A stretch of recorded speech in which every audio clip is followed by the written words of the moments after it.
Hi, in this episode I just wanted to cover a bit about the painting techniques I'm going to use, specifically sort of blending of various descriptions. What I've done so far is I've just undercoated this bit of plastic. It's just a standard bit of white plastic card, primed it using a grey primer, and then painted 3 swatches of the green paint that we're using on the miniature. I just wanted to go over a couple of the blending techniques. So I'm going to use a darker colour than we're using at the moment. So I've got my wet palette out. So we're going to take a bit of the green,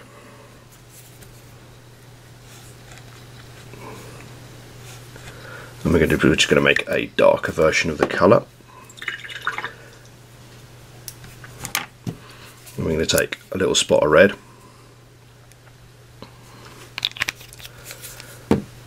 That's just a cavalry brown from Vallejo, and then just a spot of black, again just an odd standard black colour, like so. And then we're going to take those, mix them together to produce a darker colour for us.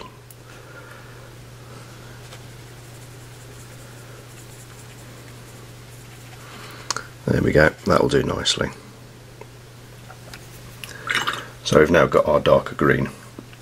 So the 3 techniques I'm going to be going over are very simple. We're going to do a basic layering, then I'm going to show a 2-brush blending technique, and then I'm going to try wet blending, which probably isn't going to work because I'm not very good at it. Anyway, so a basic layering technique. You have your base colour, and then your highlight and your shadow essentially just goes right next to the colour.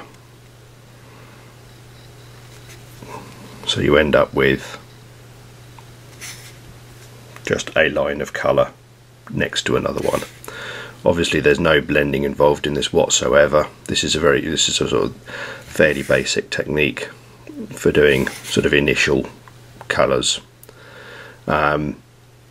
Of course, with any of these techniques you can always then take it a stage further by adding darker colours or lighter colours, depending whether you're doing a shadow or a highlight, and then sort of put those next to it and then next to it and then next to it and next to it to build it up, so that you end up with, although it's a gradation, a stepped gradation, you end up with a very sort of finer stepped gradation.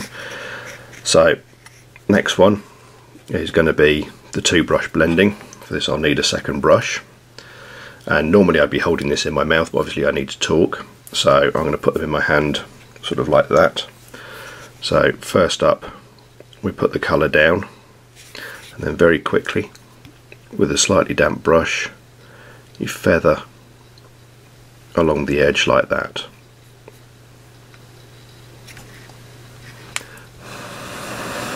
And then the idea is, once that's dry, you get a finer result on the actual blend. So obviously you can do this multiple times.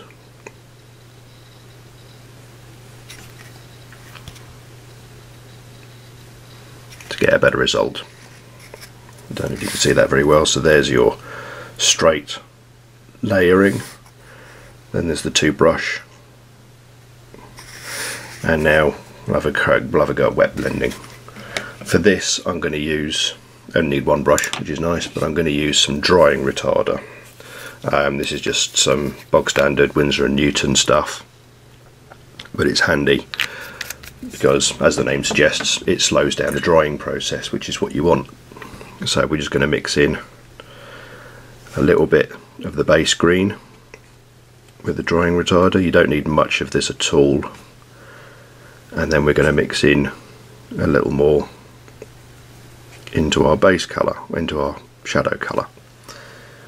Okay, so the way this works, as you'd expect, called wet blending, you put down a wet colour on one side, and then you pick up the other colour and put it down on the other side.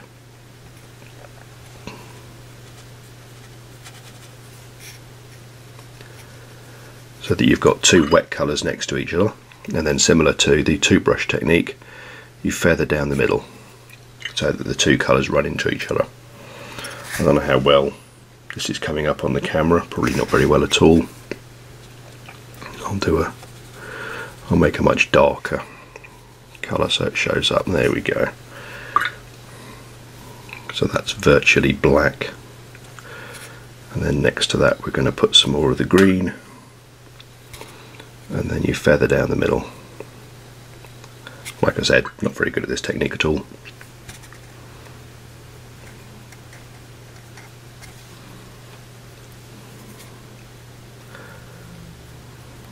It is a difficult technique to master, but that's the general idea of it. You mix the two colours together whilst they're on the actual model.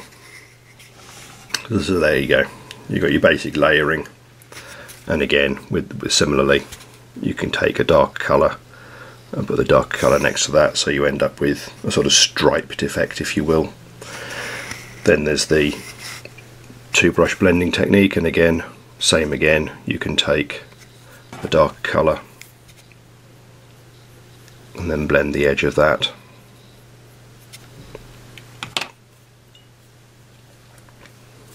Like that. And then there's the wet blending, which hasn't really gone very well at all, but you get the idea. It's a good technique. Can be very, very quick once you master it. Unfortunately, mastering it seems to take a very long time, and it's not something that I've ever managed to do, but worth doing at some point in time. For the moment, I'm sticking with the two brush blending technique.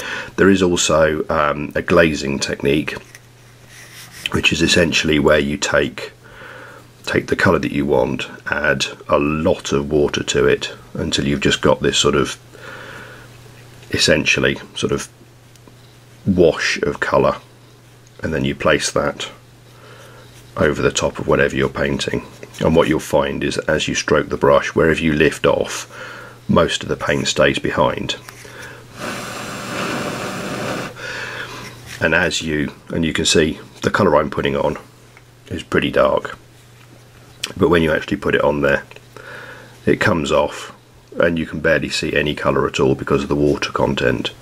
And what you do is essentially you put a lot of layers, an awful lot of layers on. You're probably going to need 8 to 10 layers, and you have to wait for each layer to dry in between. This is where having a hairdryer comes in handy for this kind of thing.